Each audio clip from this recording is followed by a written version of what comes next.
Hai, bertemu lagi dalam pembelajaran bahasa Indonesia. Dalam video kali ini kita akan menanggapi buku fiksi dan non-fiksi bersama Anton Data.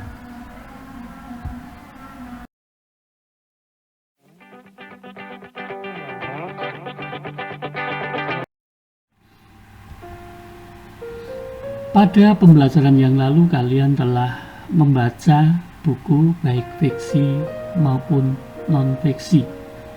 Nah, terhadap apa yang kamu baca, itu pada saatnya kamu bisa memberikan tanggapan.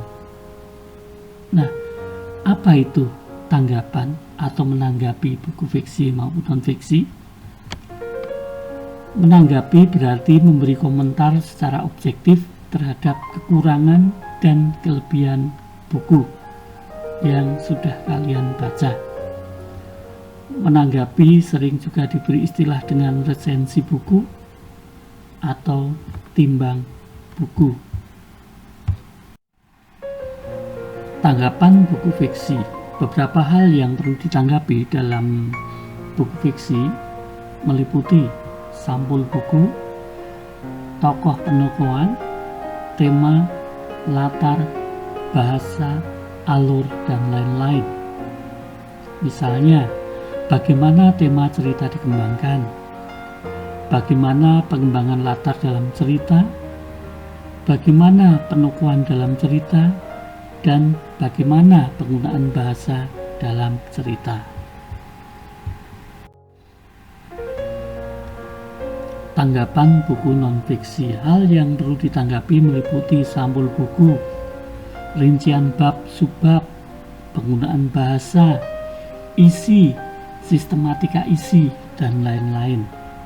Misalnya, bidang ilmu apa yang dibahas dalam buku tersebut, bagaimana garis besar dalam buku tersebut, apakah sistematika dalam tulisan tersebut mudah dicermati, apakah bahasa yang digunakan mudah diikuti. Hal yang perlu disampaikan dalam menanggapi sebuah buku meliputi A. Garis besar isi buku atau ringkasan atau sinopsis untuk memberi gambaran tentang isi buku. B. Kelebihan dan kekurangan buku berupa tanggapan akan kekurangan dan kelebihan buku. C. Rekomendasi berisi paparan siapa yang cocok untuk membaca buku tersebut. Contoh tanggapan buku fiksi. Yang pertama, identitas buku. Nama buku, Surat Kecil untuk Tuhan, genre novel, kategori perjuangan, pengarang Agnes Danovar, penerbit Inandra Publish, kota terbit Jakarta, tahun terbit 2008, cetakan ke-13. Bagian 2, sinopsis. Surat Kecil untuk Tuhan, sebuah novel yang diangkat dari kisah nyata seorang gadis dalam berjuang melawan penyakit ganas, yaitu rhabdomyosarcoma atau kanker jaringan lunak. Dikisahkan, Keke merupakan gadis berusia 12 tahun yang sangat aktif di sekolah. Hingga suatu ketika, Keke baru bangun tidur dan mendapati matanya merah dan hidungnya berdarah. Orang tuanya segera membawa Keke ke rumah sakit. Mereka menduga bahwa penyakit yang diderita Keke adalah penyakit flu biasa dan kecapekan karena terlalu aktif dalam olahraga voli. Namun mereka harus menerima kenyataan di saat dokter memvonis bahwa Keke menderita penyakit kanker ganas yang hanya dapat bertahan hidup dalam hitungan hari. Kanker itu dapat menggerogoti wajah sehingga terlihat semakin buruk.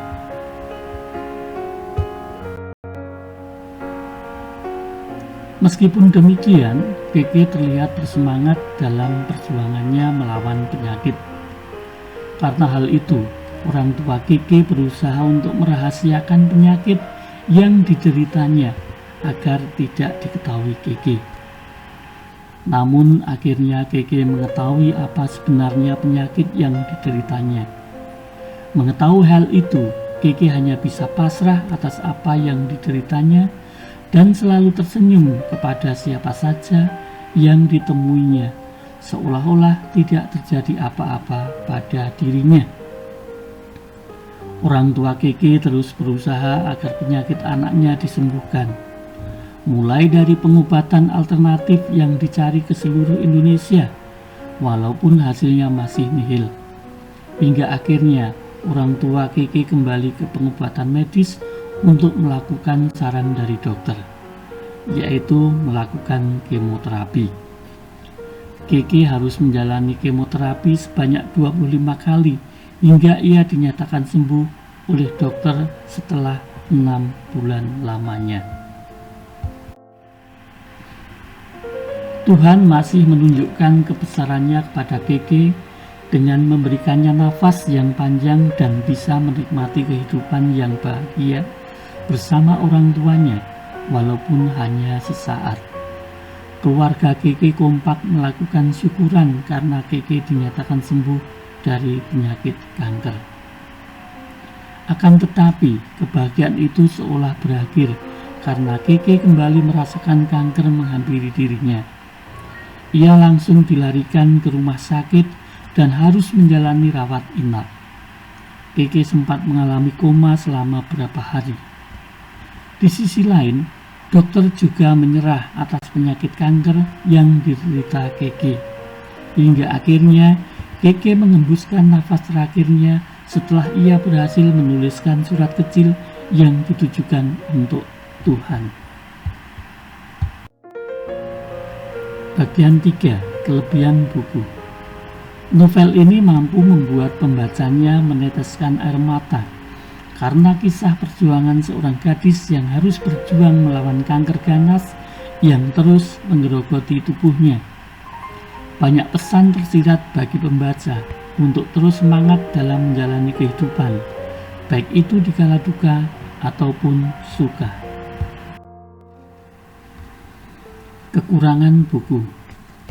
Karena novel ini diangkat dari kisah nyata, maka terdapat beberapa foto perjuangan Keke dalam melawan kanker ganas beserta sahabat yang selalu mendukungnya hingga mengembuskan nafas terakhirnya.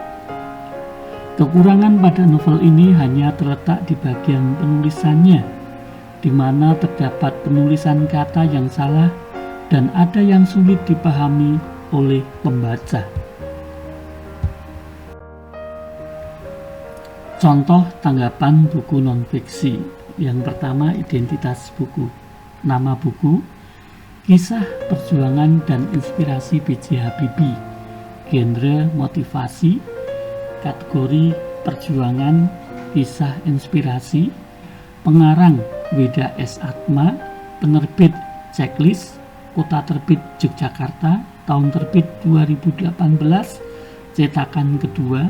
Tebal buku 12 plus 236 halaman.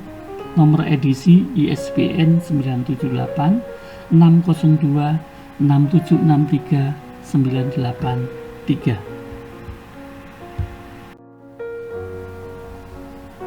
Bagian 2. Ikhtisar buku. Buku kisah, perjuangan dan inspirasi menceritakan kisah perjalanan kehidupan Profesor Dr. Insinyur Haji Baharudin Yusuf Habibie atau akrab disapa B.J. Habibie.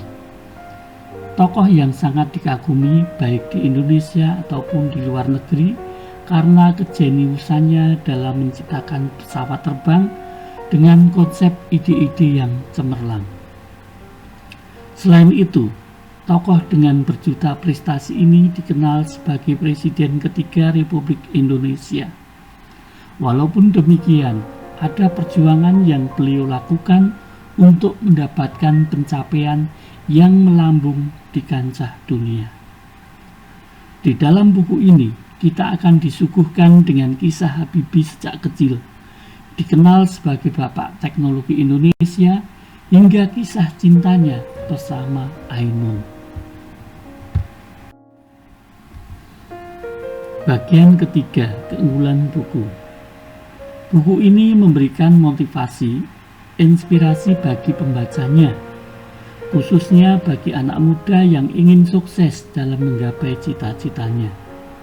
Bukan hanya itu, buku ini dilengkapi dengan ucapan-ucapan motivasi yang diungkapkan Habibie dalam berbagai bidang kehidupan, seperti semangat dan optimisme, meniti karir, menaklukkan tantangan, rasa cinta, dan sebagainya.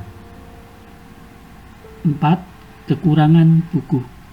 Sebenarnya tidak tampak kekurangan dari buku ini, hanya saja buku ini berisi tulisan saja tanpa adanya gambar atau foto yang mungkin akan membuat pembaca menjadi lebih bersemangat membacanya. Tugas. Nah, untuk mengasah keterampilan kalian di dalam memberikan tanggapan terhadap buku fiksi dan non-fiksi, lakukan kegiatan berikut. A. Bacalah satu buah buku fiksi, novel. B. Buatlah tanggapan terhadap novel tersebut. C. Tanggapan berisi 1. Identitas buku, 2. Sinopsis buku, 3. Kelebihan buku, 4. Kekurangan buku. D. Kumpulkan pekerjaan kalian untuk diberikan penilaian. Selamat mengerjakan.